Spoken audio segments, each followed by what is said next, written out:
Let's get into it. 1, 2, 3.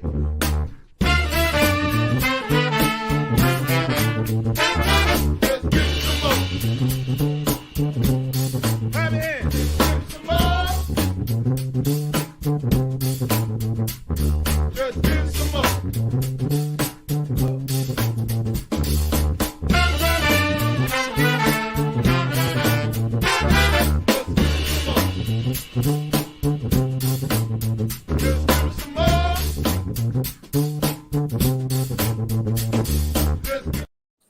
Why, hello, and welcome to My Whiskey Den, your favorite public access whiskey review show where craft whiskey is king. Mike and Mitch are with me as always here, and we have a full screen of people tonight because we are having a fantastic show about getting into the whiskey industry, going from being a fan and an appreciator to actually taking the step and getting involved in the process. And it's something that probably most of the people watching have contemplated at some point in their life. And if not, you're going to tonight, because I probably will as well too, because it keeps coming back every now and then, doesn't it? So, Mike, Mitch, how are you doing tonight? I'm offended by Mitch's shirt. It's a free shirt I got from the distillery, so I thought I'd wear it tonight as like an homage to apparently the death of my distilling career. I think that's still the number one whiskey in Iowa. It was for the longest time because the farmers bought it to mix with Coke, and they'd buy it by the caseload. Supposedly, Cedar Ridge is the number one whiskey in Iowa now. They should. Good. Wow. They are, I think, the only state that they conquered their state as a Good craft for them. distillery. Well, because they're making their own. So Yeah. Certainly a step up from Black Velvet, but anything would be. Mike, do you want to talk about the Bar Cart Co-op before we go further? Sure, Pat. I would love to talk about the Bar Cart Co-op. The Bar Cart Co-op is a collection of friends who create content for the whiskey and other distilled spirits public. Distillers Talk is the oldest show. New episodes arriving at the end of the work week. It's a conversation with people from distilleries and distillery adjacent, getting into the weeds with their interviews. And if that is not nerdy enough for you, there's the One Piece at a Time Distilling Institute. This show is where Alan Bishop answers your questions, any questions about distilling, puts them to the test, and that includes grains, mash bills, equipment, and methodology. New episodes come out randomly, so subscribe. They'll pop up on YouTube, Facebook, Instagram, just kind of wherever it happens. Home of the silkiest voice on the internet, the Bourbon Turntable. They mix the love of music with the love of whiskey. There have been musicians, writers, distillery folks, several two-part episodes that have been put out for your enjoyment, and it releases every Wednesday on all the platforms, including YouTube. And because Alan doesn't sleep, there's If You Have Ghosts, You Have Everything, which is a show about spirits and the paranormal among us, as well as the unexplained. Subscribe for this one on Spotify. You can listen to the last two seasons. The third season will be coming out soon, and there's now another another part, which I think it might be might be part of this, that's also coming out on Spotify. And lastly, before we forget, the Bar Cart Co-op YouTube and Facebook page has information about upcoming and past special shows, which happen about every quarter. There have been blind tastings, distiller panels, discussions of special collaborations, and usage of unique grains. They've got lots of good episodes on there with some pretty big guests on there, so please check that out. Fantastic. Nice job, Mike. Beautiful. But tonight, we have three special guests with us. Ed O'Meara from, wait, I don't want to do this right. I'm going to let you do the own distillery because I want to introduce it like your prince. So I'm just going to have to hold off. Oh, okay. So, am I introducing myself or? No. I was sorry. I started to cough. I was trying to cover that up. You obviously, most people here know you from the Rock Out Review. This is true. You had a YouTube channel for several years, and I'm sorry about that. No, it should be, I was going to say home of the greatest turtle race call maybe ever. It was fantastic. Oh, well, thank you. But I was gonna say, you are from the distillery formerly Dog and Shrub. What is the new name going to be flourishing into? So yes, Dog and Shrub Distillery here in Wisconsin, in Lake Mills, Wisconsin.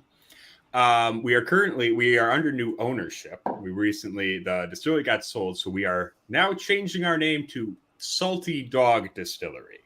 So if you're looking for us right now, go to dogandshrubdistillery.com. But soon we're going to be going through a little bit of a switch up. We're going to be Salty Dog. So a lot of new exciting stuff happening with that. I'm sure we'll get to talk about. Yeah, excellent. Definitely will. We also have Josh Galladay from Iron Root Republic. Yeah. How are you doing this evening?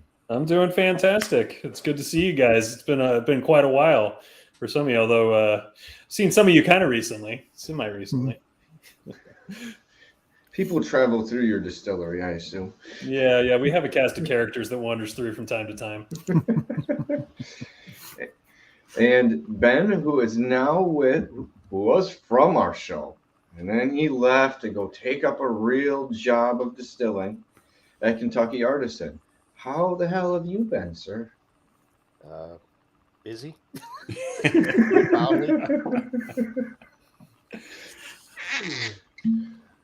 Speaking of which, I'm drinking your wonderful Whiskey Row with your high corn mash You're bill. enjoying that.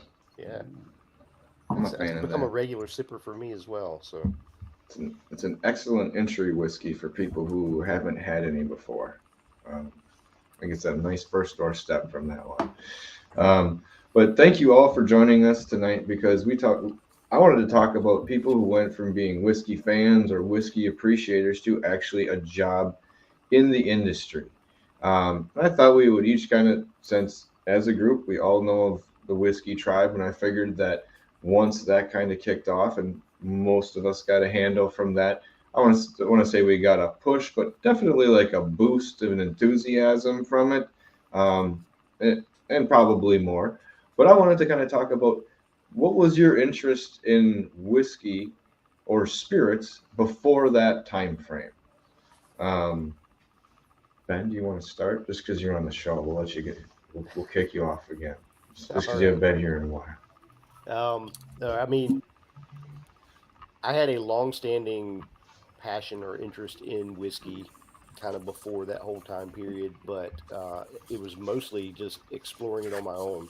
I mean, people who've watched the show before, you've heard me talk about it. It all started with a trip to Jack Daniel's, visiting the distillery, and that's been almost 20 years ago now. Kind of launched my interest in that, but so it was just slowly just exploring.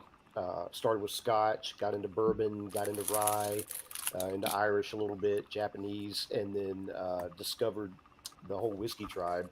And that for me was like a revelation because it opened up, it made me realize there's a whole freaking community out here that's just as passionate about this stuff as I am.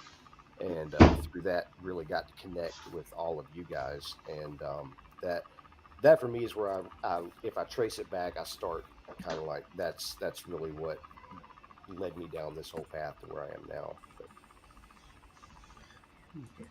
now, were you thinking of distilling earlier on before you I mean, or was it just when I first started in this, no, but at the same time, just logically, any kind of hobby I've ever gotten into, I always take it to the nth degree. I mean, it's just like I'm going to trace this back to its roots. So there reached a point, and it was when I did my first the little mini barrel experiments of just like trying to age or finish different whiskeys in little mini barrels. At that point, that's when it clicked. It's like, this isn't good enough. I've got to take this all the way. And I knew distilling would eventually be coming down the path shortly. But excellent?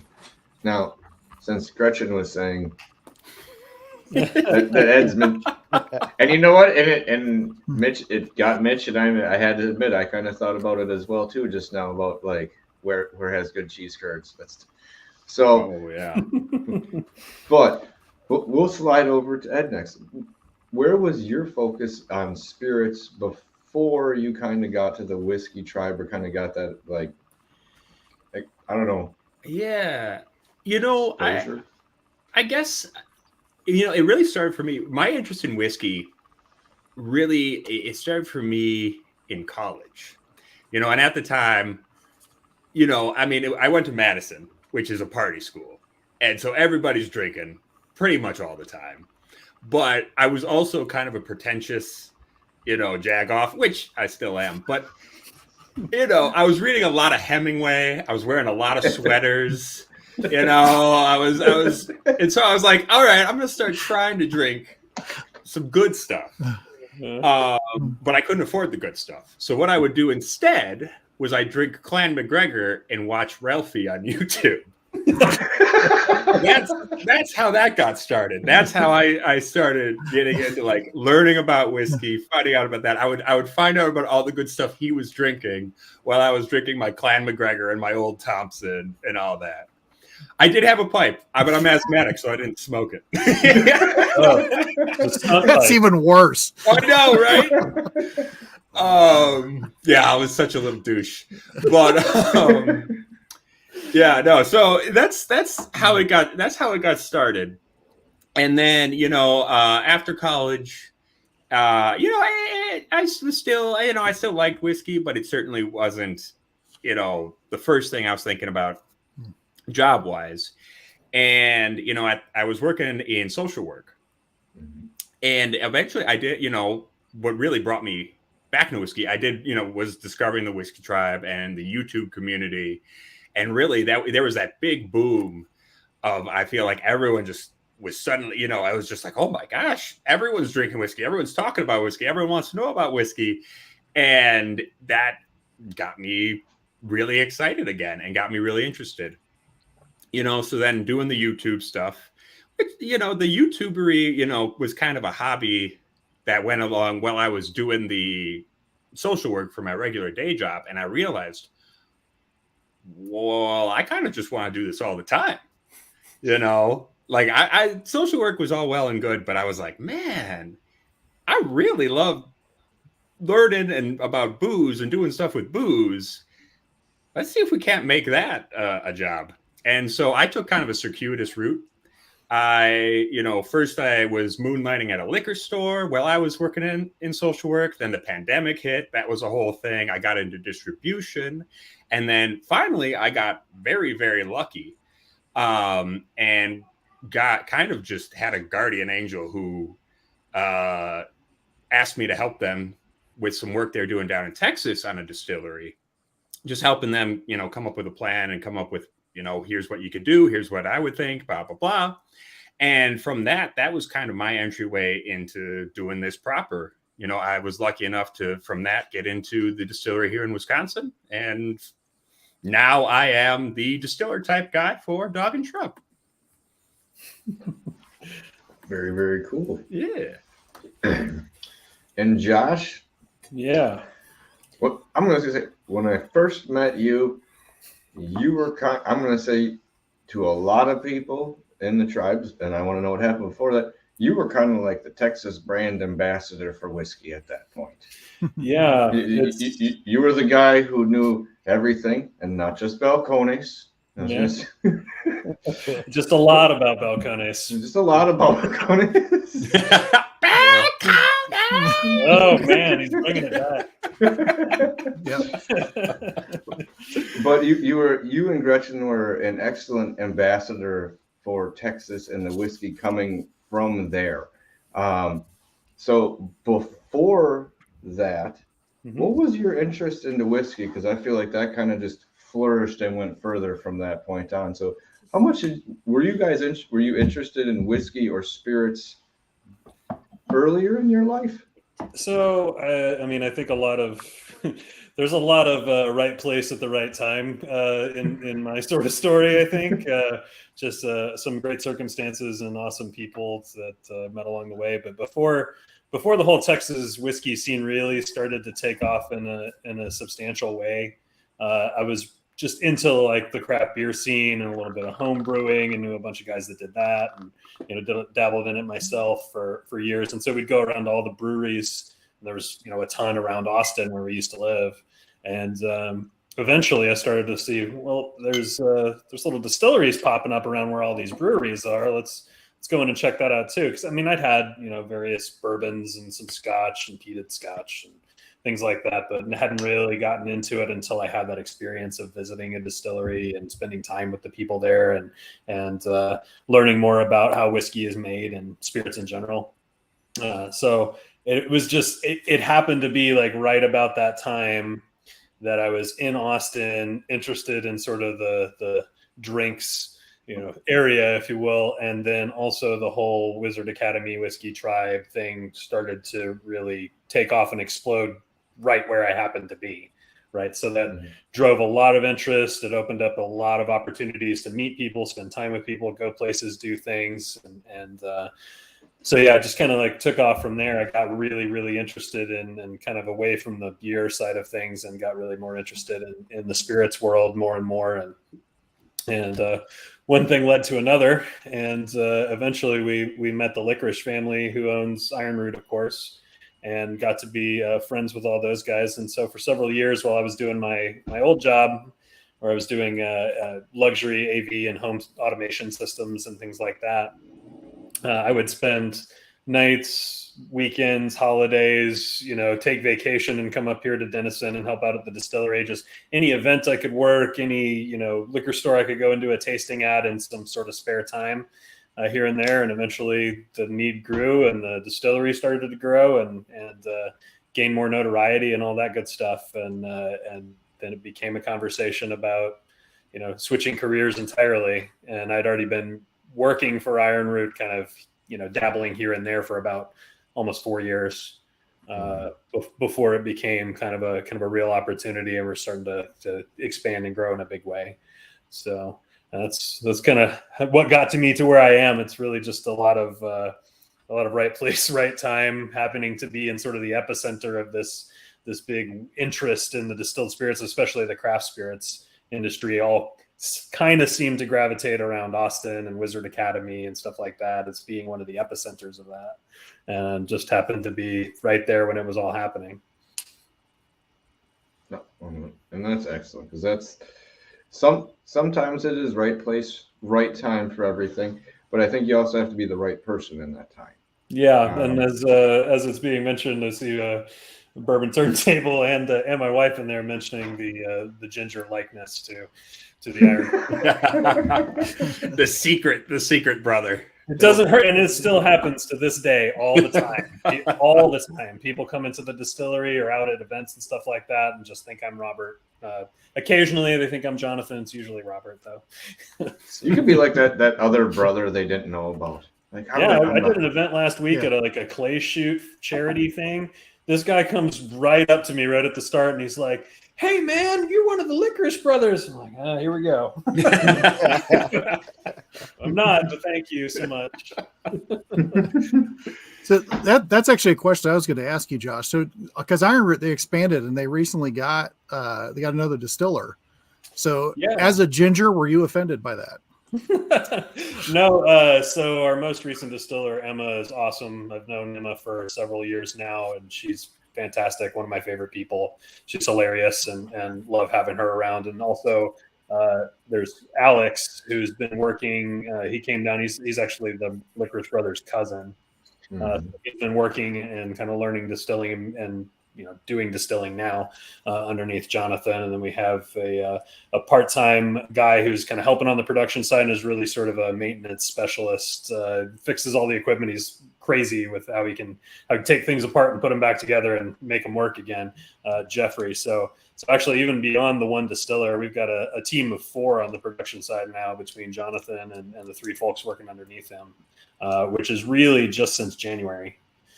Other than Alex was working there a little before, but yeah, big changes and running the still a lot more now, filling more barrels, all that fun stuff. I say I'm planning an expansion of a warehouse or something, but yeah, I'm sure it's coming. Yeah, it's imminent. Yeah, warehouse in the back and dry goods storage. We need someplace to put all the barrels and pallets of glass and stuff that are like tucked in corners everywhere in the distillery right now. Just don't have any space for anything anymore, so we've got to build something. Okay, so Hey, what are all you guys? What is everyone in the chat drinking this evening out there? Because I didn't ask anyone before. And what are you guys having right now? Because I am having Jefferson's Ocean Voyage. Because I've been used to do that one when Whiskey Row was already mentioned. So I'm switching over to that for this next drink. What is everyone else having? Thanks for buddy Brian Cushing. I'm trying this Buttons Blue Corn Whiskey. It's a blue corn out of Fairplay, Colorado, copper pot distilled. It's pretty interesting. Overall, it's almost tequila-like. There's some vegetal notes. I'm guessing it's a corn whiskey, so it's probably used barrels because I'm not picking up any char or real oak notes at all in it. But a lot of cinnamon, a little bit waxy, slightly vegetal, but almost more like a reposado, really, the way it sips. Huh. Cool. Nice. Waxy meat. Dave. I've got Jefferson's Reserve Old Rum Cask Finish, a single barrel from Westport Whiskey and Wine's 10th anniversary, which I haven't opened in like 2 years. And I just had a brown sugar cinnamon Pop-Tart. So let me tell you, the flavors I'm getting are really weird.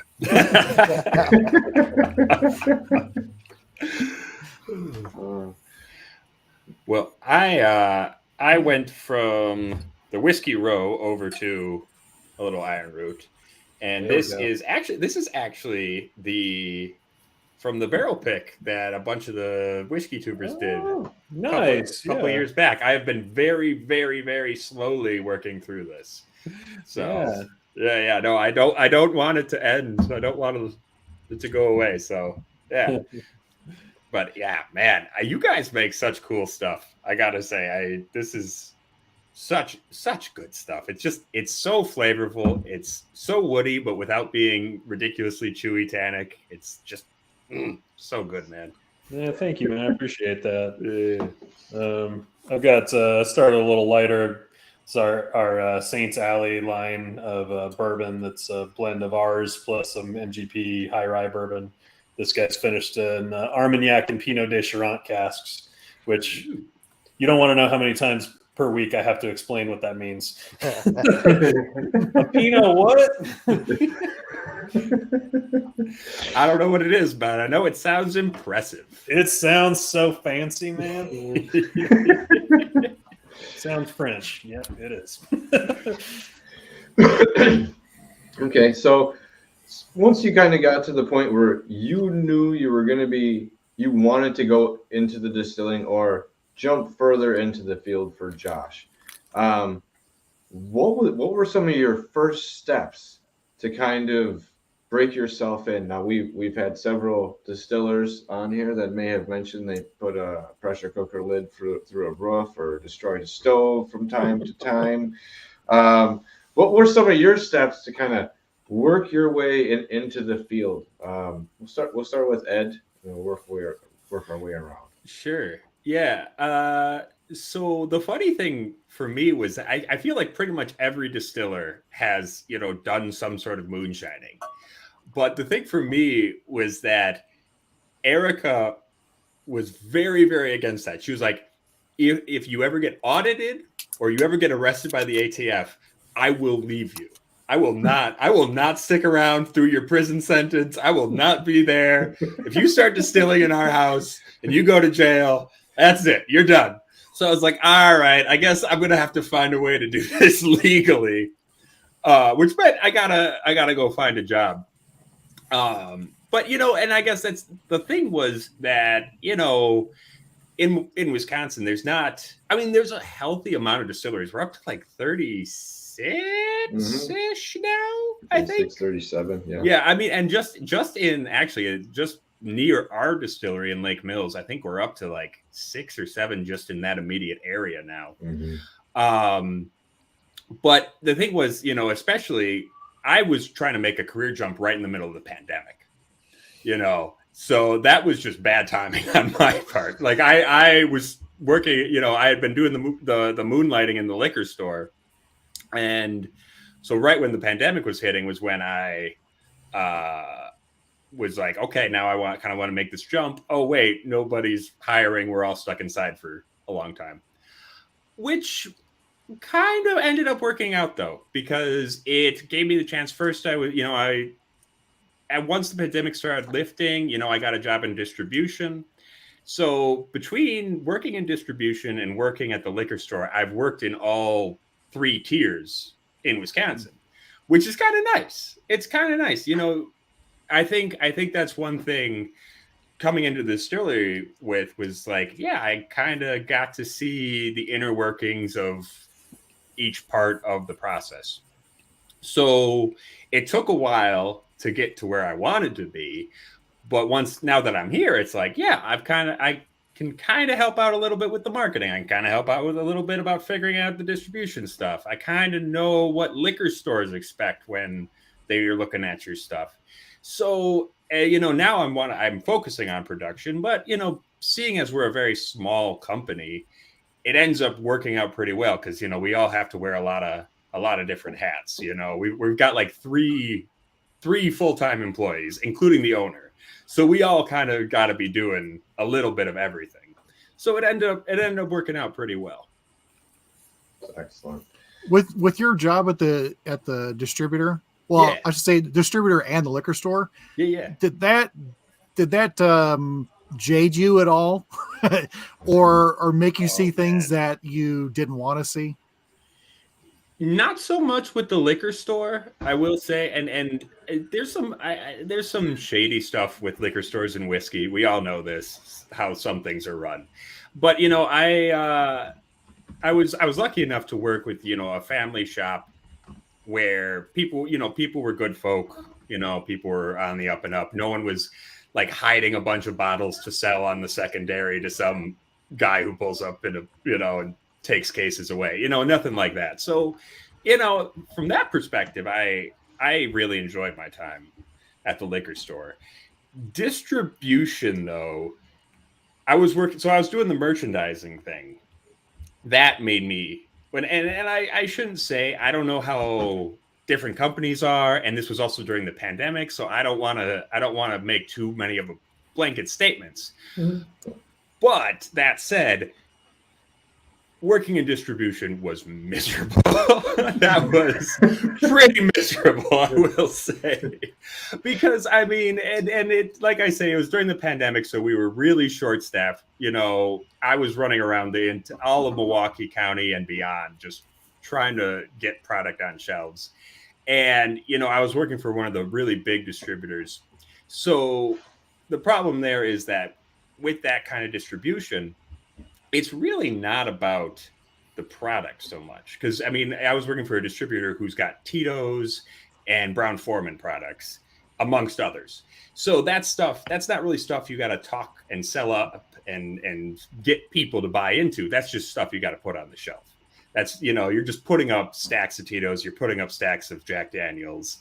It's not really about the product. It's just about the numbers. And I got to say that was kind of soul crushing to me.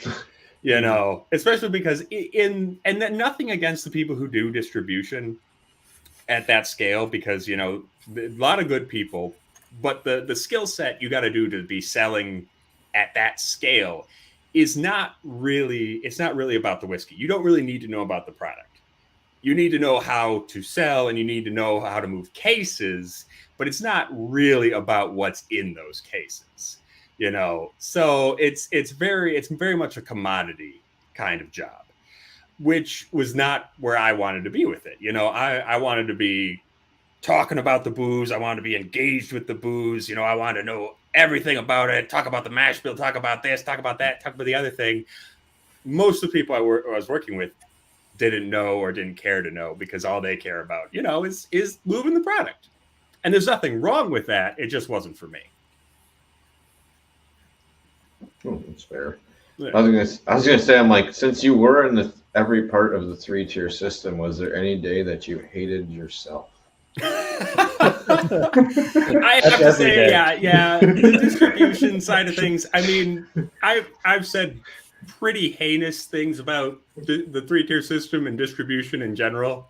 So I think my opinions on that are well known. So stated. Fair enough. Yeah. Ben, when you finally decided to take the jump into really heading down that path, what were some of your steps to lead into getting to you to Kentucky Artisan? I bought a still. I mean, when for me, it was like I said, when I started that little mini barrel project and aging, it's like, this isn't good enough. I've got to make my own shit and be able to see how that's going to work out. And so I started down that path. And it's like, if I'm going to get into this, because really there's almost a catch 22 into becoming a distiller, or getting into distilling. Uh, they do, in large part, you got to have some experience, yet how can you get that experience unless you get hired? Um, so you just have to do it at home. And yeah, I am a big advocate for home distilling. I think it's something that I doubt it's ever going to legally happen here in the U.S., but I think it should. Um, but I think it's a great place to really learn some basics and fundamentals. Now the thing is, and of course, obviously, a lot of it depends on the scale of your operation and what you're going into. There's a lot of things that will translate from home distilling that you can learn, because there's opportunity to be way more experimental and do things, but there's also a lot of things that you're just not. It's not going to prepare you for the scale and what you're doing on professional distilling level. You know, there's just a lot of mechanical and industrial applications that you need to learn and get up on to prepare you for doing that. And it's but that was my first steps. I bought a still, and then I started networking like crazy. A lot of trips to Kentucky, a lot of meeting people, um, and just busted my ass to try to make, open some doors and get an opportunity. And the route I got was a little bit, not direct. I got into on the bottling line, started at the ground level, and then after about 3 months, moved up to the distillery side. So it depends on how desperate you are that you want to get in and what you're willing to sacrifice and do, as far as finding that open door to get in. Sometimes it may not be direct to the distilling path, but you can get into an adjacent industry or something like that and start to work your way over and work your way in, and that may be an easier path, and you're going to learn more about the industry in general through that process as well. Well, and did you bring anything you created with you along when you were going? I know you went on a couple of whiskey tours. Oh yeah, Um, absolutely. I took some of my fares and shared, like, hey, here's a sample of what I can do at home. So well, I think that's an excellent thing because Alan just mentioned earlier in the podcast what he was drinking was an absinthe that someone made off a recipe he was talking about, and it was one of the things is like it was actually really good, and from so I'm like, I think that's something neat when you see someone coming through and being like, hey, I'm trying to use some of the grains you used or trying to put something together. I like the style you do. I'm kind of trying to follow up. What do you think of this? And to have someone to give you actual real feedback, I think right. is very vital in the path. And that's, So I mean, and the truth is, I wouldn't be here without the friendship and the work and the help of a lot of you guys out there, uh, from you and Mike, and just this show and the people we got to meet, and the encouragement there to Alan, helping me and mentoring me along the way, to Jonathan and Robert also doing the same thing. I mean, they're the guys that introduced me to Alan, and then also they're the ones that helped talk me through and walk me through this process, as well. So, huge debt of gratitude to all you guys. That is one thing I will say. I do feel like in distilling, there's definitely a sense of community over competition. Like Oh, yeah. generally, if you ask someone what they're doing and how they're doing it, people are pretty willing to just talk with you and tell you about stuff and help you out. I don't think I would ever be offended if someone wanted to just learn about stuff. It's not like there's a lot of trade secrets or anything. At least for us. I don't know how it is for you guys, but at least on our scale, I will say we are a very small shop. I think it's kind of funny that, you know, there's a lot of distilleries and places that we're not disclosing our mash bill, or you know, they try to pretend like there's trade secrets, but really there's no secrets in this. It's all the information is out there. And the fact is, as you guys have heard this on this show before, I can write a mash bill. I can give you the yeast and everything. You go do it on your own. It's not going to come out the same. Mm-hmm. You know, for sure. Mhm. Yeah. Now, Josh, with you coming into Iron Road, how did you kind of work your way up the ladder? It was you were working with a lot of people. You're working with the product. I know you went on a cruise. Did you? That looked outstanding. I'm going to say that was one of the times I was extremely jealous. That is another right place, right time situation. I guess I'm just lucky for a ginger, but yeah.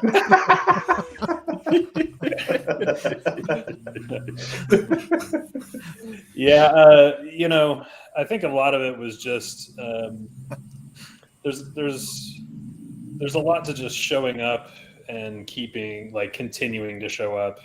And, you know, I showed a lot of sort of dedication and as much sort of, I don't want to say sacrifice, but, you know, I mean, a lot of my days off and hours that I had in the evenings and weekends and things like that, just doing what I could to help out, understanding that maybe that would amount to something, maybe it wouldn't, you know, we'll figure it out. But I just kind of kept at that. And I mean, at times I was like, what are you doing? Like, you could, maybe this isn't even going anywhere. But, you know, thankfully I kept at it and stuck with it. And fortunately, you know, it has gone somewhere. I mean, I worked at my prior company for 16 years, and it just got to the point where, I mean, they were fantastic and gave me a long runway and leaving and, you know, training new people and stuff like that. We were, you know, as cooperative and kind about it on both sides as we possibly could be. So I'm like grateful to those guys for the transition time and everything. But I just knew it was time to do something different. And I had been at this sort of consumer side, sales, marketing, so on and so forth, for several years. I'm like, well, if I'm going to do something different, if I'm going to make a giant change, if I'm going to pack up my whole family and move across the state and all of this stuff and make these big life changes, I mean, I'm going to do it at this thing that I clearly care enough about to have sunk several years into now. And with these people that have been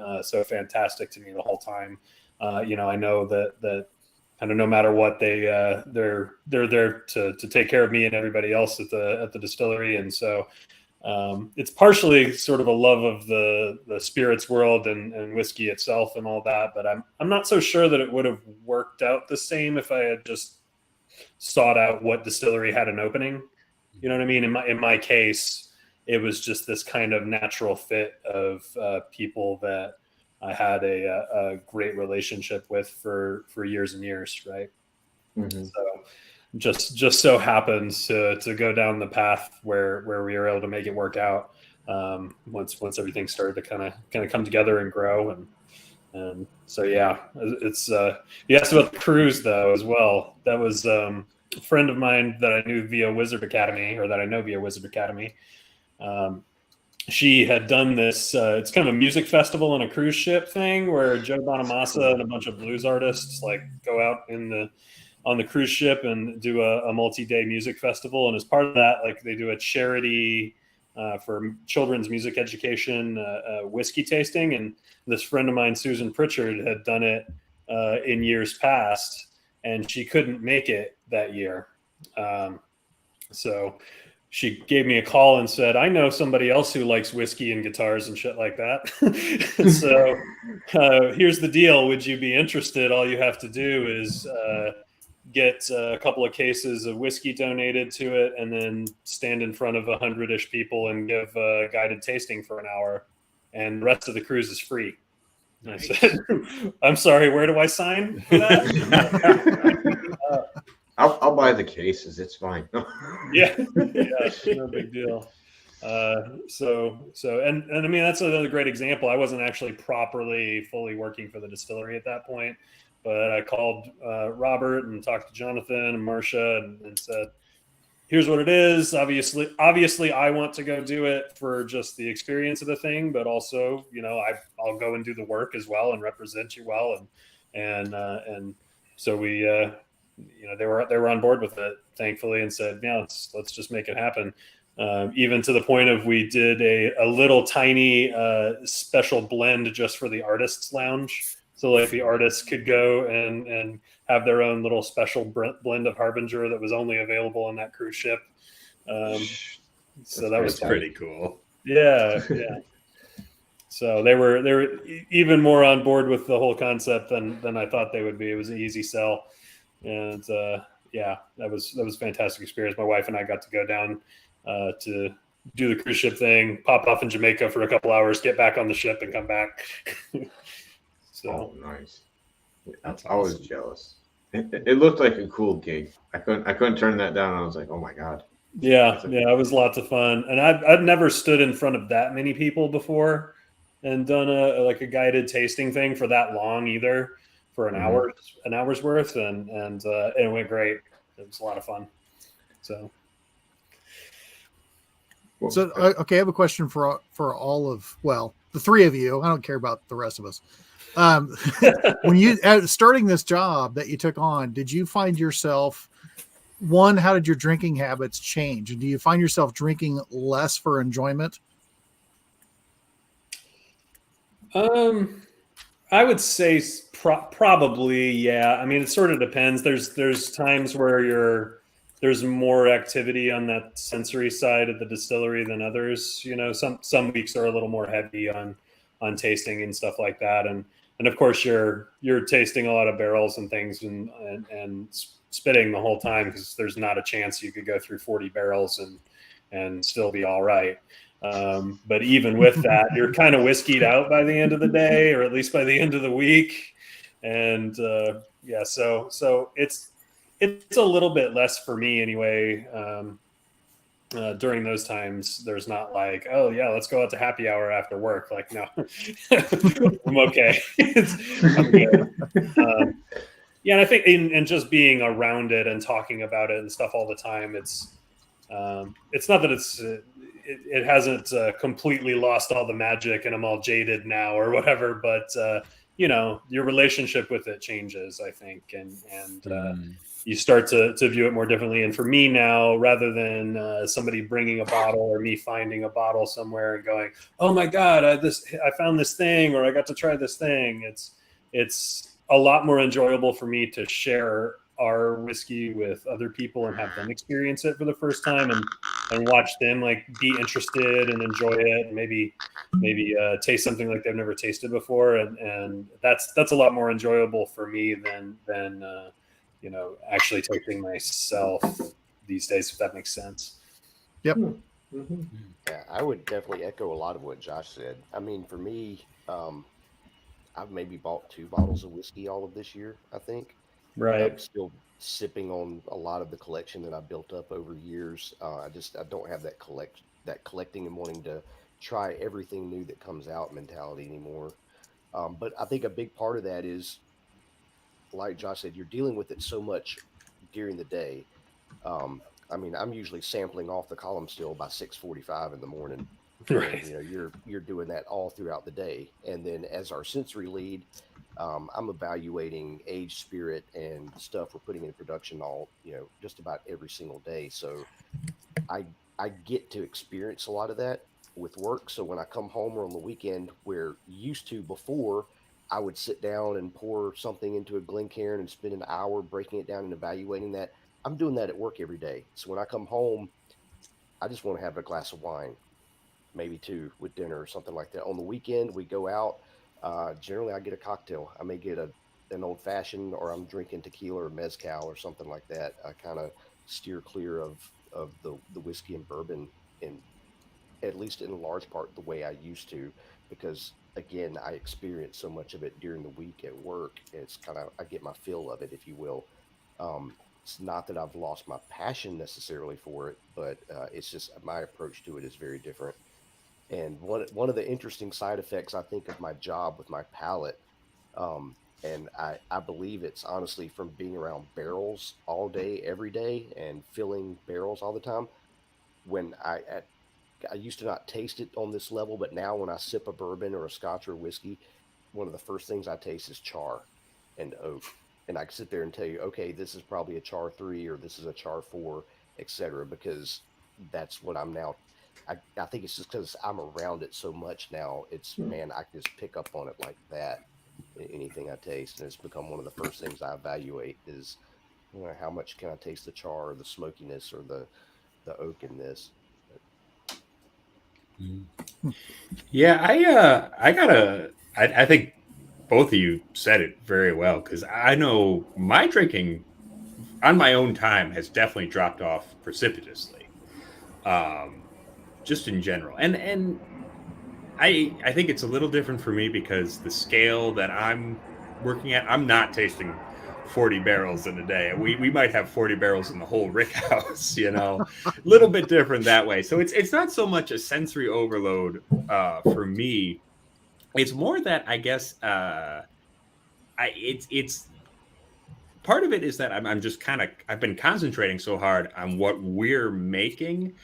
I'm not as likely to just go to the liquor store and buy a couple of bottles. I'm not so focused on just the whole world of whiskey. I'm kind of just focused on what we're making. And then when I hear about somebody who's doing something that I kind of want to do, or I'm thinking, oh, we could do something similar in the future, or, oh, that's new and different, then I might go out and buy a bottle. But I'm not really casting as wide a net as I used to.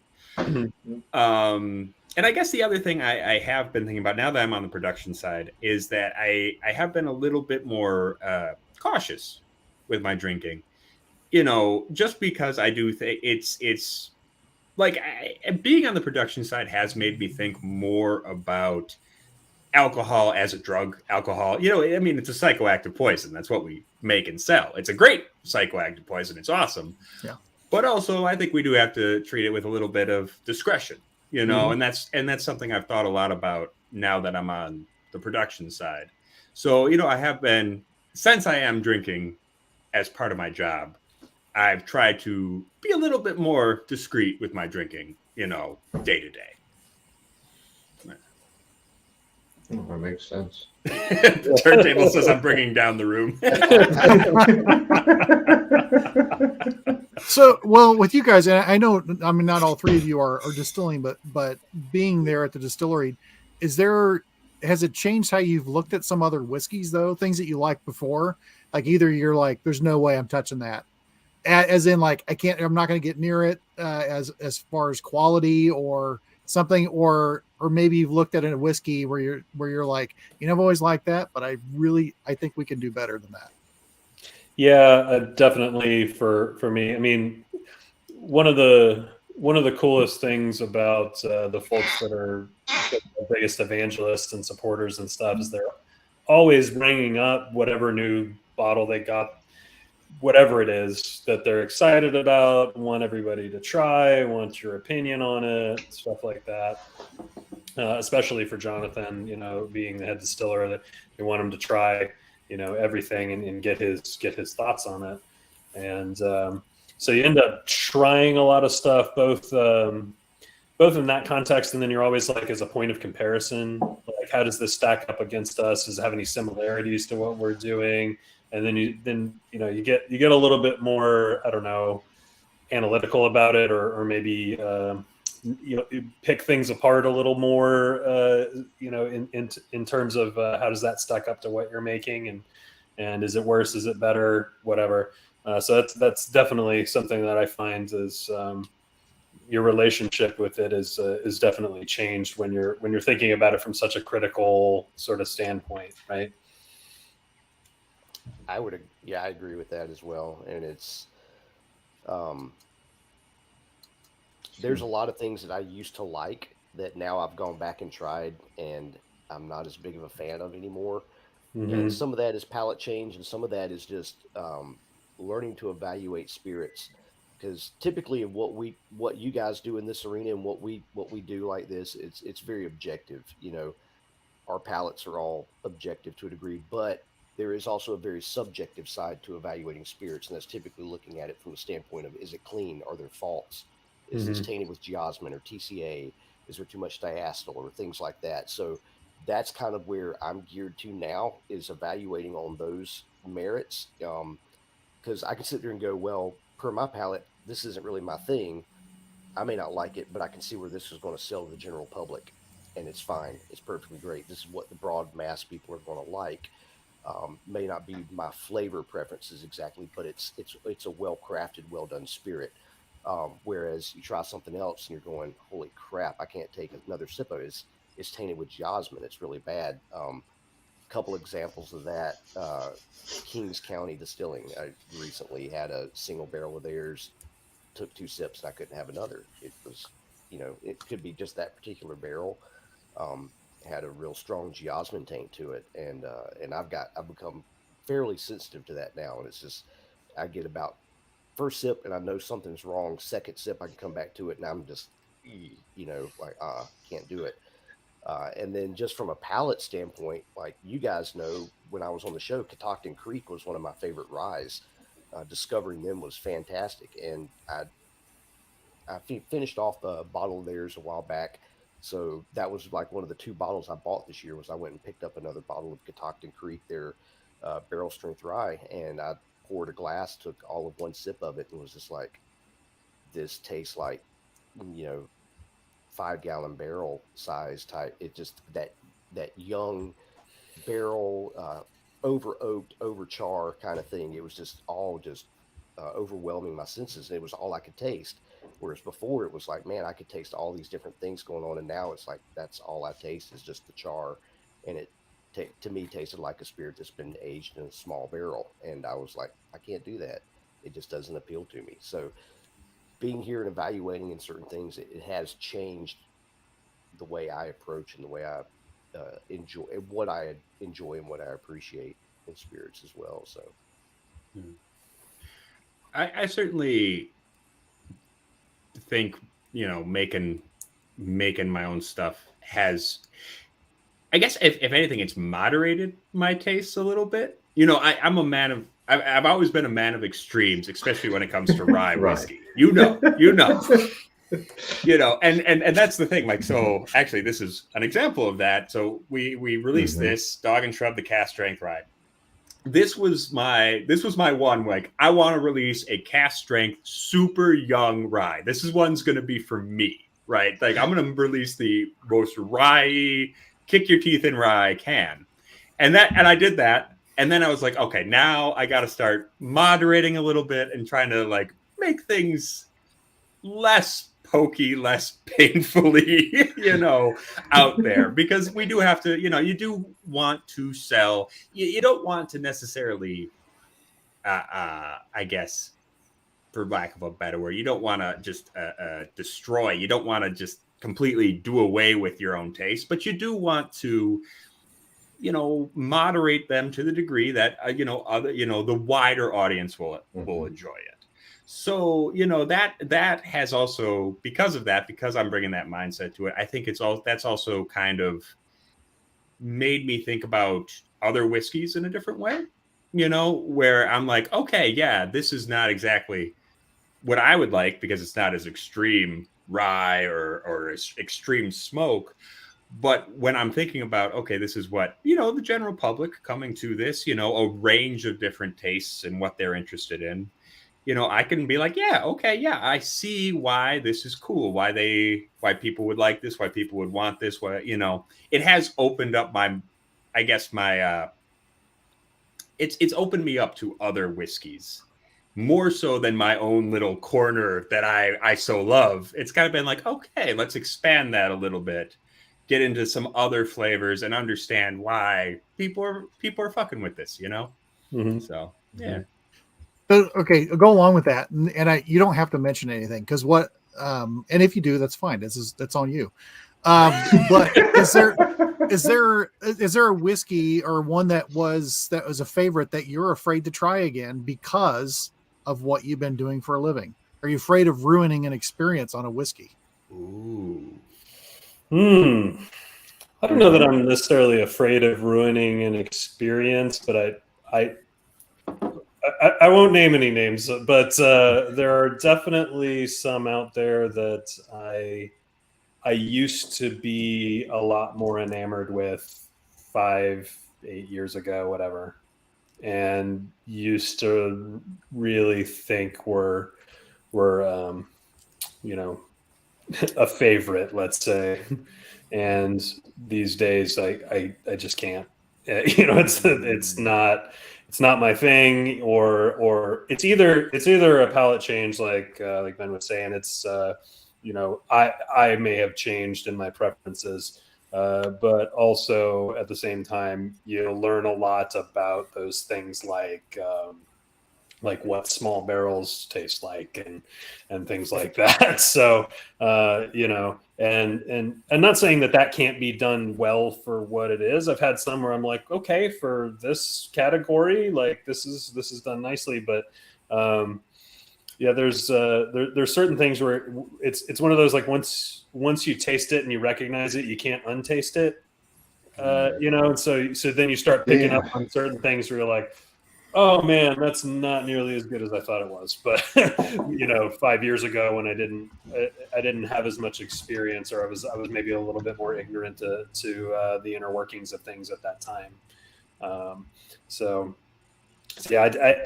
It doesn't really ruin anything for me. It's just more of a, man, I've learned some things, and I've evolved some in various ways, and I kind of view that as a good thing. I think for me, like, being on this side of things now, it's kind of the perspective of the emperor wears no clothes. You're now, there's a lot of things where the mystique is gone, and it's Right. not in a negative way. It's just being able to see it for what it really is. And there's certain things that I did not respect before that now I have a respect for, because I see the actual blood, sweat, and tears that literally go into producing this stuff every day. And so there's been a shift. There's been some different things. It's opened my eyes to some things, and it's definitely changed my perspective on others. Is there something I'm afraid to go back to? I don't know. I kind of already had that experience this year with what I just talked about with that rye, which which was kind of sad, because that was such a favorite rye of mine. But so I don't know. I'm always willing to go. I'm still the explorer at heart. I'm still willing to try it. You put anything in front of me, I'm going to try it. Love to explore and see what's out there. But at the same time, I think my approach to it, and my perspective on all of it and how I evaluate it has definitely changed a lot.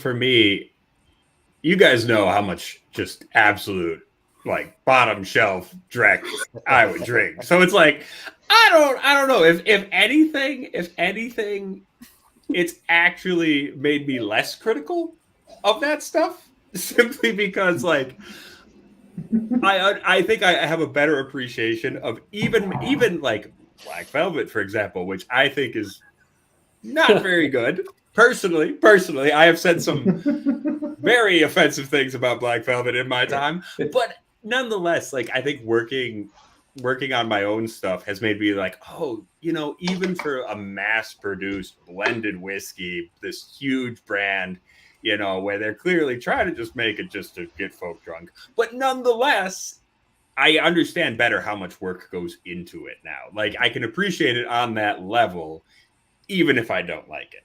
So in that way, I feel like I've if anything, I've become a bit more magnanimous with my whiskey drinking. I'm a little less critical, I guess. Although I will say, in terms of, like, whiskeys I used to really love, and then I've tried again and didn't like them so much, there's been a couple of those, but I don't know to what extent that had to do with me, being around booze all day. I think that was more of just an evolution of my palate in general. So it's hard to say how much of that was actually because of what my profession, and how much of that was just me changing over time. Well, I think part of that happened with just some stuff in general. Like, say if you had Eagle Rare from when you first started, and you probably thought it was pretty decent, and you still may think it's okay for the price in some places, but I'm sure everyone's been more wowed since then. Yeah, some of that stuff, the sort of things that people chase after and things, and you know, it's awesome that there are all these whiskey clubs and enthusiasts and things out there, and people that are super into collecting and stuff like that. But it's kind of like Ben was saying, for me, the some of that mystique goes away, and now it's, I mean, Eagle Rare, sure, we can use that as an example. Like, is it fine? Is it good whiskey? Sure, and yeah. Is it something I'm going to even remotely drove myself crazy over seeking out? Not even close. Yeah, and that's not a knock on Eagle Rare or anybody else, any other whiskey out there. It's just it's me, my mindset and my view on it has changed more than anything.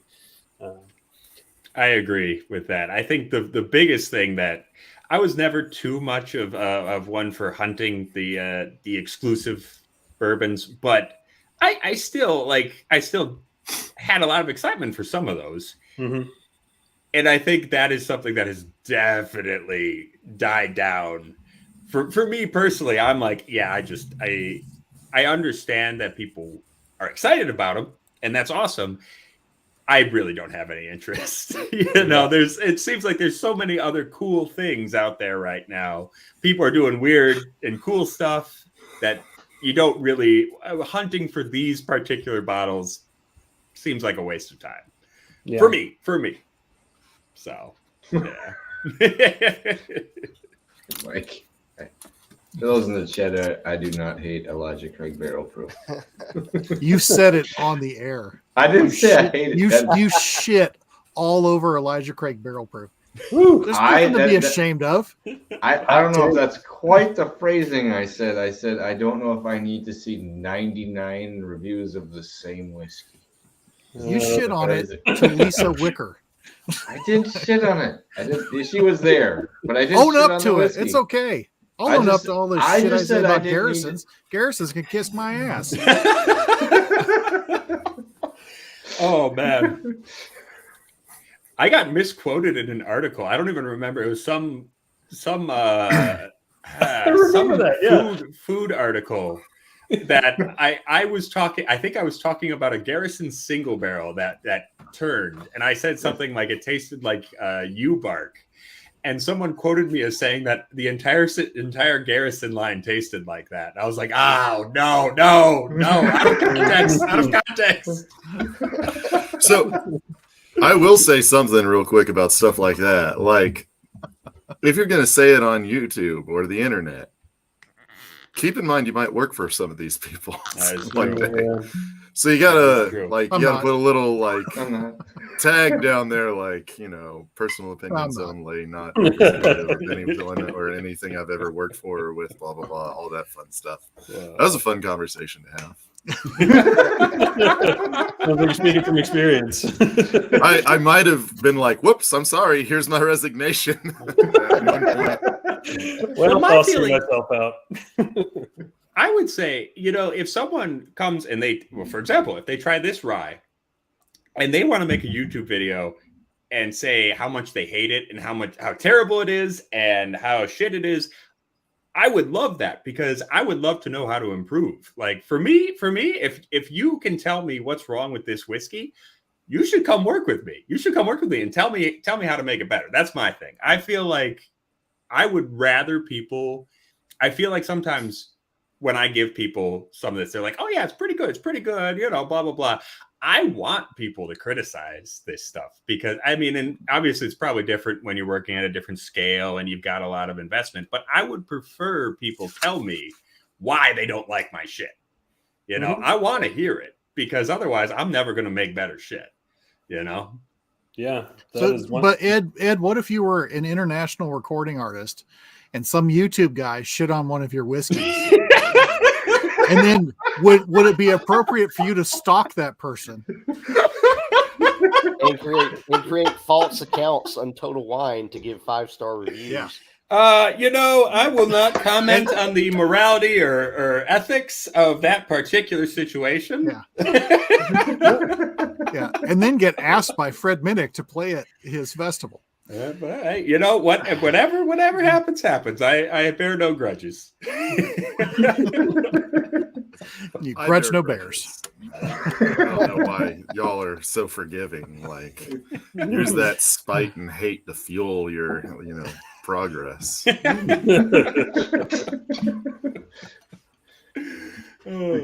Mitch prays to Crom. Hey, I mean, if Crom doesn't listen, then he's not a god, right? That's true. That's true. So no, we'll try not to offend anyone else this evening, but that's cool. It happens. It happens. Before we go any further, for everyone who hasn't already, make sure you go out and get your tickets to Distill America. If you don't have them for this very coming weekend, we will see you on Saturday there. Some of us will be there Friday night, but I was going to say I'm trying to get the Big Kahuna to come out of retirement for the weekend. We're giving away some sample sets of corn whiskey, and I thought we could get the Big Kahuna. If you don't know, Mike used to be a professional shuffleboard champion. Professional. Not quite professional, no. The news in Kansas City came out and did an article on you. No, it was Des Moines, Iowa, much smaller Whatever. market. I know. There wasn't anything else to report on. But while you're there will be ways to win samples of the corn whiskey tasting that we will be doing on Memorial Day weekend. And Shannon, I know, has expressed interest in being involved in that because there is corn, and she is a ridiculous corn fan. So she will be involved in that as well, too. So just don't forget about that. Make sure you go do that. We'll be happy to see you there. Now we're coming up in an hour, and I know everyone here gets up early, so I don't know where everyone is at this point for going forward. So I'm going to have a little sip here real quick and then pour another one. But what has been, for each of you, what has been one of the bigger obstacles that you have run into getting into the position that you have now? And I have a special question for Josh. What has been the worst interaction with someone at a show? That's it. You don't have to tell me, but I am just very intrigued as to your interpretation of that question. Okay. All right. I'll try and prepare a good story here. Let's see. Oh, hold on a second here. Phil's out here. He's got a wonderful question. How do you see yourselves growing in the distilling industry? Where do you see yourselves going in the next couple of years? Ben, where do you see yourself headed to in the next couple of years? God, that's a really good question. I have my personal goals and where I want to go, but we're going through a lot of growth and expansion at Kentucky Artisan coming up. There's a lot of talk, a lot of things in play, and a lot kind of depends on where that goes as to what opportunities can present themselves. I mean, it's a year and a half. I went from bottling to distilling to now a co-lead, managing their lab and our sensory program, as well as all the other distilling responsibilities. So I kind of feel like, I won't say sky's the limits, but I mean, it's as far as the opportunities are there. I'm kind of excited, honestly. I'm, just to see where I can go. Where can I take this? Is it, being a head distiller somewhere? Is that part of the dream? Sure. But it could be, more than that. So we'll see. But very cool. Ed, where is it leading for you? Probably an expansion, infusion. What this new owner has in store. Well, yeah, no, I mean, actually, it's a pretty cool time for us because, like I said, we got a new owner. And right now, I mean, the big thing is just filling up the rick house. I mean, in the liquor industry, especially with whiskey, you got to plan 4 or 5 years down the line. So, I mean, the plan right now is just to be making as much stuff as possible, you know, because we gotta just be setting stuff down, and then hopefully in 4 or 5 years, now we're looking at some good stuff, and that's when we start thinking about finishing and all that. You know, in the meantime, we're just going to be working on, we are going to be doing some sourcing and blending with some of the stuff we've already got aged, you know, kind of the high West style thing. But yeah, you know, for right now, for me, I'm pretty happy. I've got my little stills. I'm just going to be working away at those. And, you know, at this scale, I don't know if we're never going to be like a big Brown Foreman or even a Kentucky artisan scale kind of operation, and that's okay by me. You know, we just got to do what we can and make some good stuff. So on the mad scientist level. Exactly. Well, and that's kind of the cool thing with being a small distillery too, is that we're nimble. We can switch things up. We can do different stuff. If we decide to do, you know, a different mash bill, a different kind of barrel, a different finishing, whatever we want to do, it's easier for us to do it than it is for one of the bigger guys who are on the hook for a certain number of barrels or a certain number of cases. So do you ever see your distillery branching out into like a fruit brandy section of things, just a different section, another thing to distill basically? Yeah, so the thing right now, I would like to hopefully in the near future, right now we've got a sourced apple brandy, because, you know, I mean, brandy old fashions, kind of a Wisconsin You need to have something. We got to have some sort of brandy. So we're sourcing that right now. Eventually, the only reason I would like, so right now we're running a 200-gallon stripping still and a 100-gallon spirit still. So we're tiny even by micro distillery standards. Eventually, the only reason I would probably want to get bigger stills was so we could do some larger runs of brandy. Like right now, our production capacity is so tiny that to get a reasonable amount of brandy would mean me working like 80-hour weeks, you know, for 3 months or something. Eventually, I'd like to kind of get us to the point where we could be doing a few different brandies. But right now, we got to get our whiskey situation set. So, yeah, that's fair. Josh, do you see you expanding, or where do you see your role leading here? Now that you're stepping into it. Well, speaking of brandy, I may as well just. Oh, man.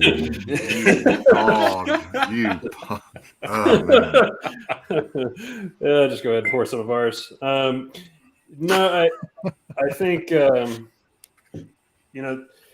First, you asked about what was challenging, and yeah. Sorry, I switched gears, but yeah, we can get back to that. No, but that question entirely works together for me. I think you know. So, kind of like tail end of last year, as I was kind of getting started and leaving my old job, and then you know really starting in January till now at Iron Root. Previously, it was you know Robert, Jonathan, Marcia, and Ashley. And Alex had come on and was learning distilling, but other than that, I was the next person to show up in that building, and it's been a lot of figuring out, inventing what it is I'm even supposed to do or how I'm supposed to do it, and everybody's got opinions and ideas and stuff, and that's all great, but like, what does it look like? What does success look like? What are we trying to do here? You know, what's the actual direction for everything?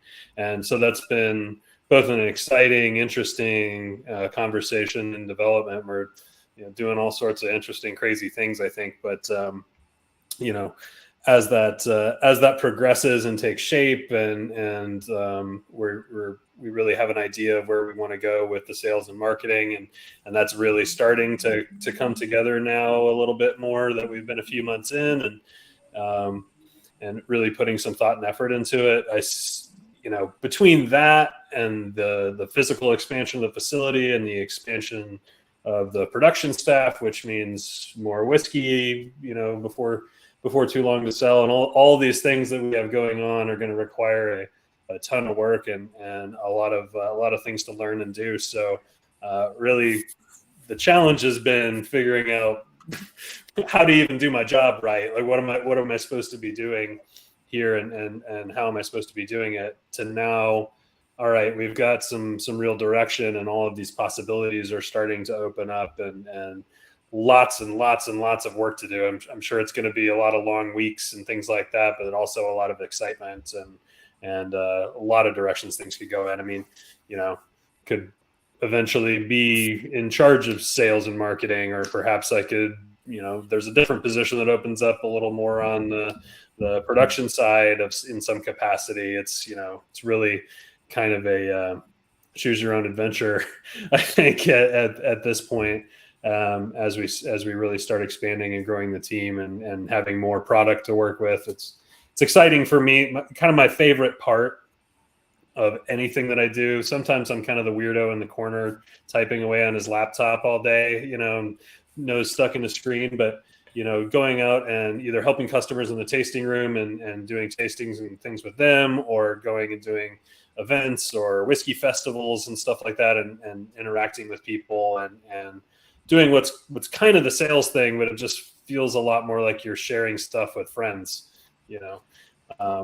is what's most exciting for me. So the opportunity to have even just more product available out in the marketplace than we had historically, to be able to go out and do things like that and share it with more people, is really kind of, I think, what I'm most looking forward to. Well, I heard you added another SKU to the lineup. Which one? The Cinnamon Grizzly. I think I heard about Yes. the addition of Cinnamon Grizzly to the lineup. That's right. Hey, man, you're one of like 10 people that watch that. I think 4 of them are on the stream. 4 of them are here. Yeah. Would you know? I was sitting on that idea for a year and a half. I was in Jonathan's kitchen one night, and we were talking about how people do like super goofy shit on April Fool's Day. And we were like, I've gotten this question from people who don't really understand what it is that we do or what it is that we're about. I like sweeter stuff. You guys ever going to do like cinnamon flavored whiskey or something like that? I really like that. I'm like, man, that's just like so not the Iron Root deal. I don't know what to tell you.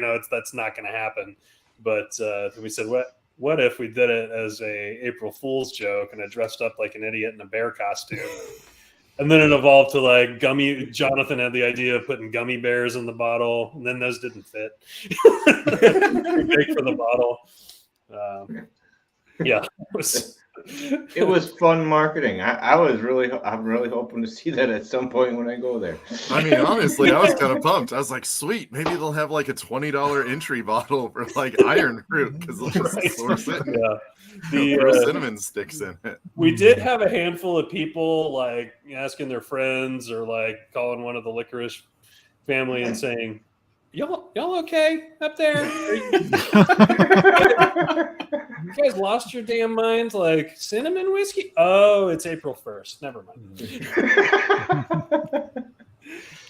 I thought that was like paying for the expansion. I was like, all right. That's awesome. Yeah.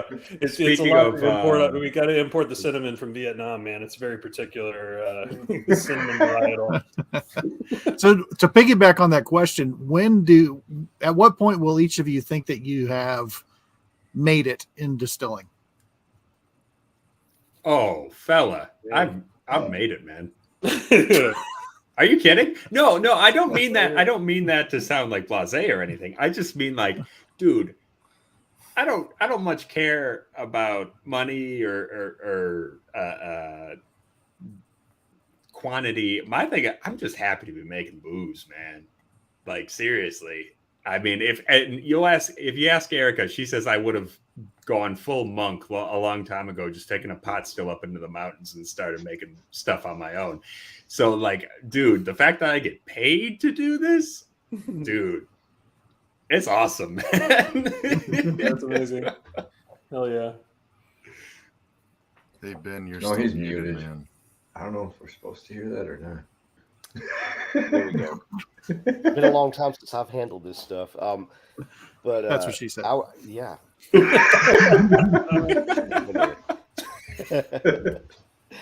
But I'll kind of echo Ed in saying yes, but I also say no. I mean, I'm literally the happiest I have ever been in my life in doing what I'm doing. If I don't do anything else but what I'm doing right now, I've made it in that sense. But from a distilling standpoint, I don't think you've ever made it. There's so many facets to doing what we do that I don't think you ever truly master it, in that sense. And also what I'm learning at Kentucky Artisan, I mean, it's been surprising to me some of the things that I've taken interest in. Like, I love the whole hands-on distilling and what we do, and that is my passion. But learning site management and, like, projecting growth and planning, like, okay, estimating how many bushels of corn you're going to need for the coming year. And if we move up from making say 500 barrels to 800 barrels, what does that mean in man hours? What does that mean? How many fermenters do we need to have open? How long does the still need to run? How many slot pickups do we need to manage? It's learning to manage the whole big picture, and that is becoming very engaging for me and something I'm very interested in. So just seeing that dynamic of it at this scale of what we're doing, it's more than just sitting there and writing out a mash bill and let's go cook some mash and ferment and run the still. There's a whole management side of all this to make it all work and then to make it profitable and make money.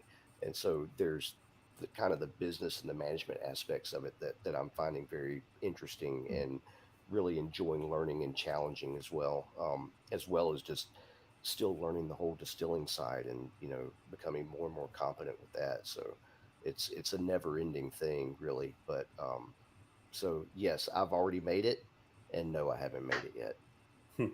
Yeah.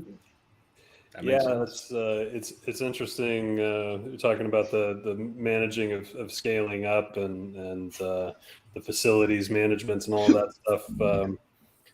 When we were in Colorado last week week before, and visited a bunch of distilleries. You see anything from like Stranahan's, which is certainly larger than we are, to Talnua, which was I would put kind of on our similar sort of size. And talking to all those folks, it's like they all have the same kind of story. I remember Patrick Miller at Talnua was fantastic. Patrick and Megan Miller was fantastic to spend time with. And shout out to Shanna, I've seen her in the chat. She hooked me up with those guys. They're going through a big growth and expansion and like replacing and upgrading equipment and all of this stuff. He's walking me through the whole construction and all of his plans and stuff. And it's funny, all of these things where he's like, man, if I had just known to buy that tank just a little bit larger size than the one that I bought, that I thought I was being smart by saving a little money here, but I should have just buy all three of them the same. Why would I buy this one smaller? All these little things where you get this like kind of second chance to correct all of the things that you discovered along the way that you want to improve now upon the expansion. So that's kind of on our doorstep now. I mean, we're looking at things like getting the right size mash tun to fill the fermenter appropriately in one go, right? Which we don't have right now.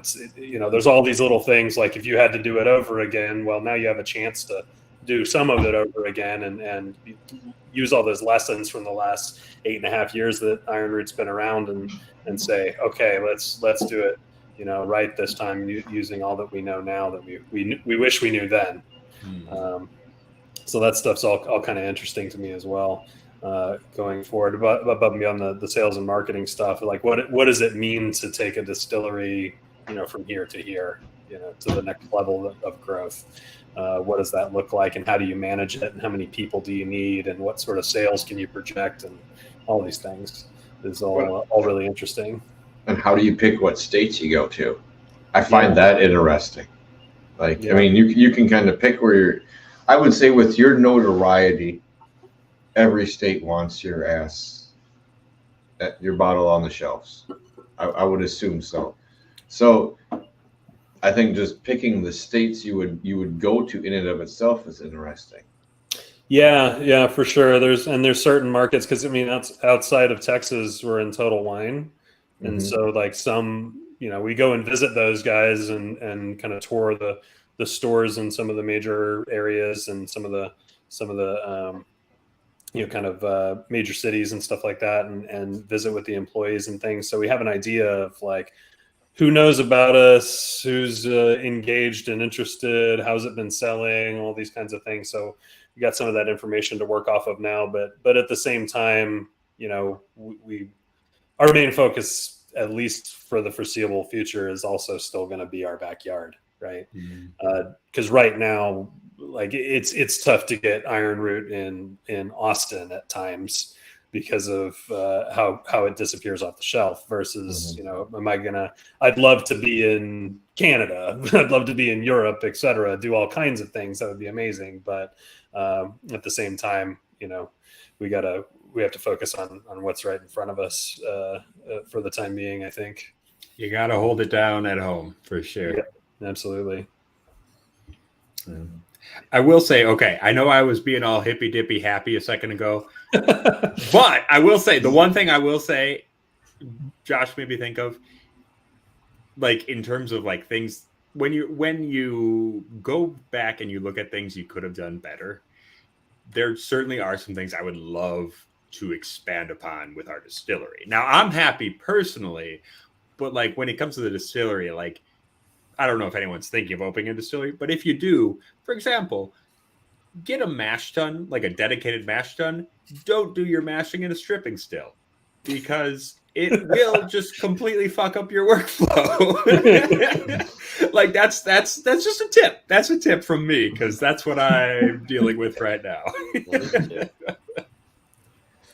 I have a tip about a cooperage. If you are going to make changes, don't make sweeping changes all at once because you might third your barrel output, which was a fun little experiment they did. Are you saying that led to something that could be happening now, Mitch? I don't think it led to something that could be happening now. It was so how do I put this? Computers are not always the disclaimer. Disclaimer. So, although factual, this is my opinion. Right? Don't listen to contractors all the time. Computers are not always the answer. And if you have someone who's really good at their job, like listen to them. Because some generic place I used to work took out all of the traditional tools we used and modernized. And they did it because they were going to be able to lay off a third of the workforce. And they were thinking about all those savings. But they didn't realize that people think differently than computers. So computers suddenly rejected all of this wood that a human could see like, yeah, that's bad. But if I do this and take a little more time with it, I can make something usable out of it. And it thirded the amount of product they put out. And now that very large company that was very proud that they built all their barrels at 2 different cooperages is buying a lot of barrels from somewhere, from other folks. So never ignore someone, even if they're raging alcoholics. Never ignore someone who's been doing the job for like 40 years, right? Like sometimes they know what they're talking about. Every now and then. And bourbon turbidite, interestingly, does not rhyme with that. Not 7 shill. Oh, it's not that one. Well, that's fair. Oh, it's Spencer's in Denver. Well, cheers to you out in Colorado. We're just saying how much fun that can be. Oh yeah. Oh, if I could go back though, you asked about the most challenging thing. Yes, I was gonna hit that both up, and then I'll probably let you guys go because it's getting late. And yeah. So. I was just gonna say though, I think from my perspective, coming from it with a lot of knowledge about whiskey itself, but not having a lot of knowledge about mechanics, because I think that is something you really got to know if you're distilling. You got to know the mechanics of how everything works. And if you don't know it, you got to learn it fast. Because I have definitely puked a still and been like, what the hell just happened? And that's especially true. I mean, it's especially true if you're, I don't know on the bigger scale, but for us where we're working with a pretty small column still, like we got a 16 plate column, but it's a very small one. Like that thing is so temperamental. You really got to know what you're doing. Yeah. That's just my experience. I will say I think column stills can be as temperamental or more so than a pot still in a lot of Right? ways. Yeah. They can be very responsive to the environment, and if you end up chasing it, is a term we use, um, then you're in for a ride the rest of the day, basically. So it's like you better get on that thing and show it who's boss from the get go when you fire up, or it's you're going to be chasing that bitch the rest of the day, and it's not fun. But I would definitely echo Ed on that too. I mean, it's there. I think there's oftentimes from the enthusiast standpoint with distillers, I've tried to hit on this a lot. Is like you think of these guys standing in the barrel house sampling barrels, and this is what we do all day, and it's not at all. You know, writing mash bills and all that shit. That is actually such a tiny percentage of what we do. 99% of what I'm doing out there is I'm cleaning pipes, I'm cleaning parts, I'm transferring liquids from one tank to another. It's a lot of mechanical and engineering applications. You're a plumber, you're a janitor, you're an electrician, you're a mechanic, HVAC. you're all of these different things, and And you're a clerk. You got that's a the lot of majority of paperwork. your work. And depending on your scale of operation, you could be busting your ass and working your ass off all day long, or you can be taking it fairly slow and easy. Just depends on the scale of operation. But it's such a big part. Those things are such a big part of what you do. I mean, you want to get into distilling. What's the difference between sanitary fittings and you know other components, dairy fittings, etc., like that. Start learning your mechanical basics like that, because that's what you're going to use day in and day out the majority of the time. It's how to write a mash bill. Yeah, that's good to know. Understanding beer gallons and your water to grain ratios. That's all great, but that's only you're only using that a small percentage of the time. It's all these other skills that come into play.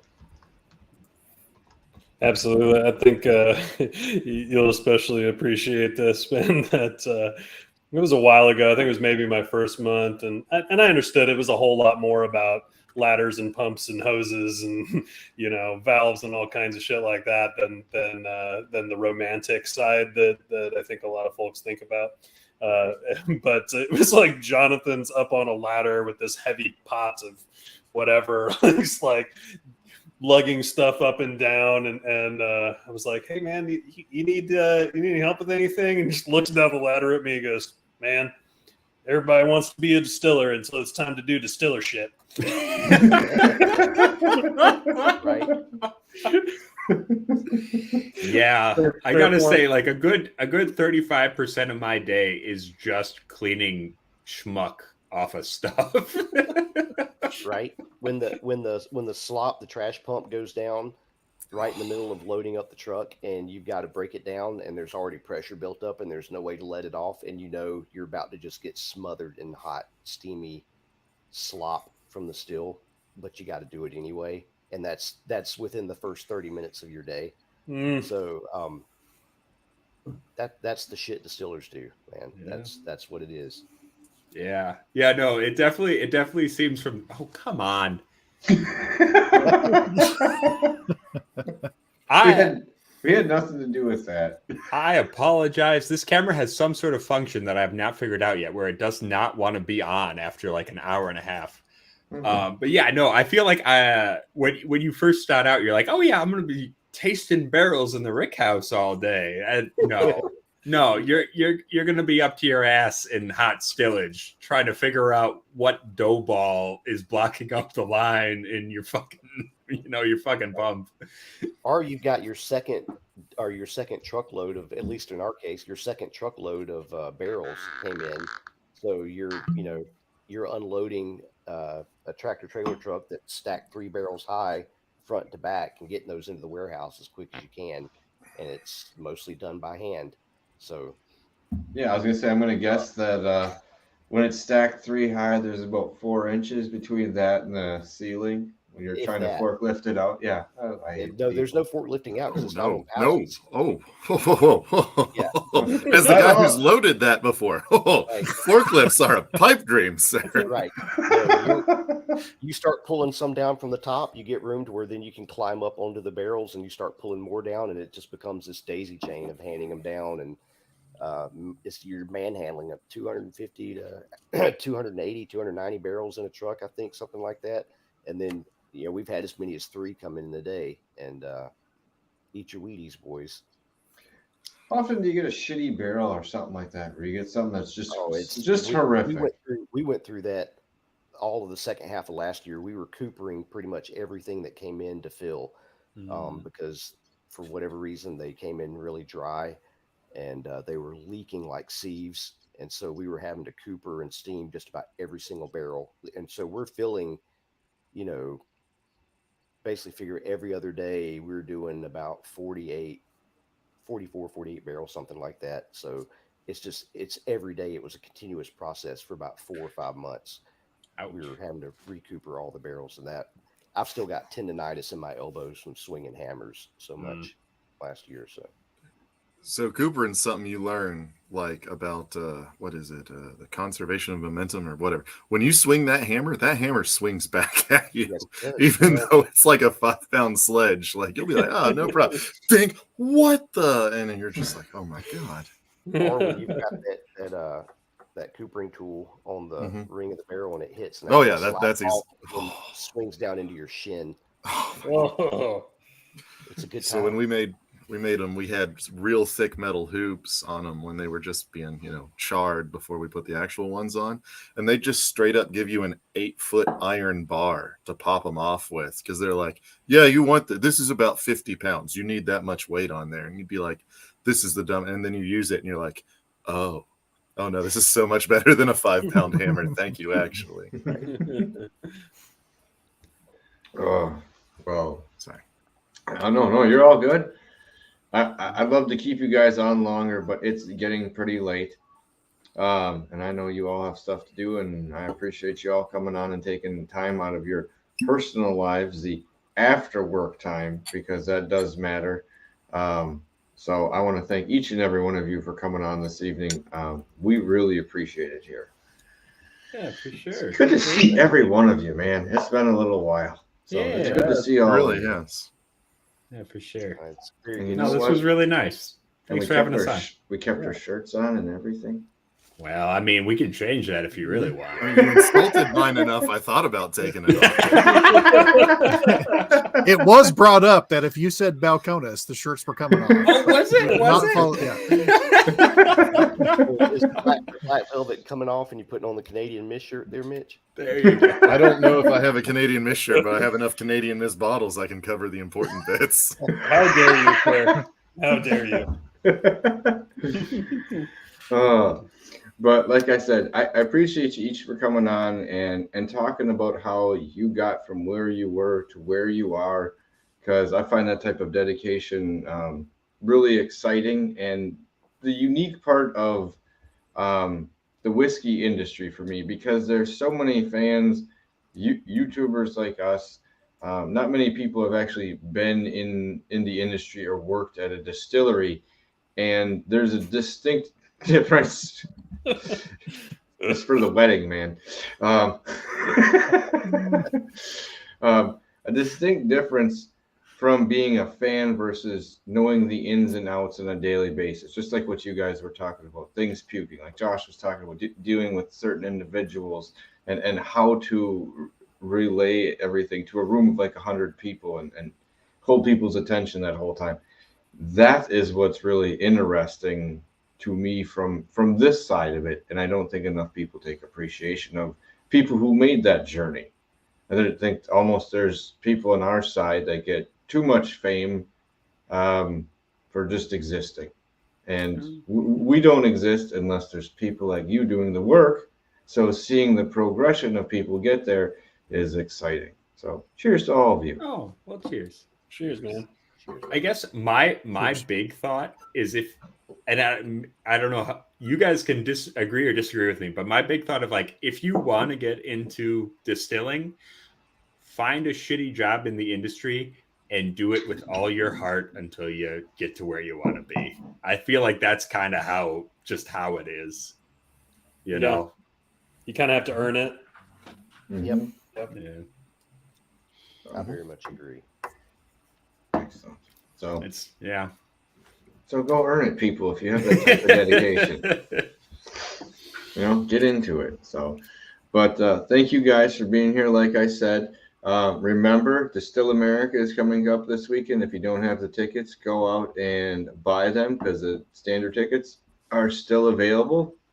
We will be there. There'll be all sorts of other fun events going on. There's an after party after it at Sal's. And we might just do our own tasting afterwards. I don't know. I think Mitch is bringing a trunk full of booze by himself. I mean, we've all been witness to this. My girlfriend is like, you really have to tell me how many bottles we're bringing because I have to know how much room I have to pack. I was like, that's fair. That's fair. So Okay. I realistically, for her I need sake, to have, I feel like you can cut it down. I feel like that's fair. I'll just pay a little extra in gas. But I think It's my not- box is. Oh, sorry. No, it's not like you're not going to have a chance to taste 200 things on Saturday. So, Yeah, but what about Thursday, Friday, and Sunday, man? well, That's all we have, man. That's true. So thank each and every one of you for being with us tonight. Thank you for everyone in the chat for stopping in here with us and everyone stopping in afterwards, because you're getting a doorway into how to get to where you actually want to be. It's a lot of hard work, but it is worth it. It's kind of what we're getting here. So don't be afraid of it.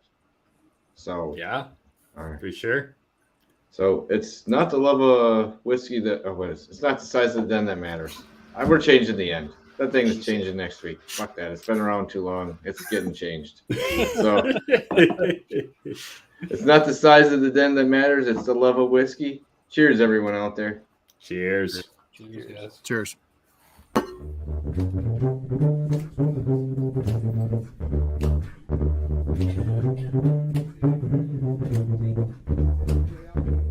Thank you.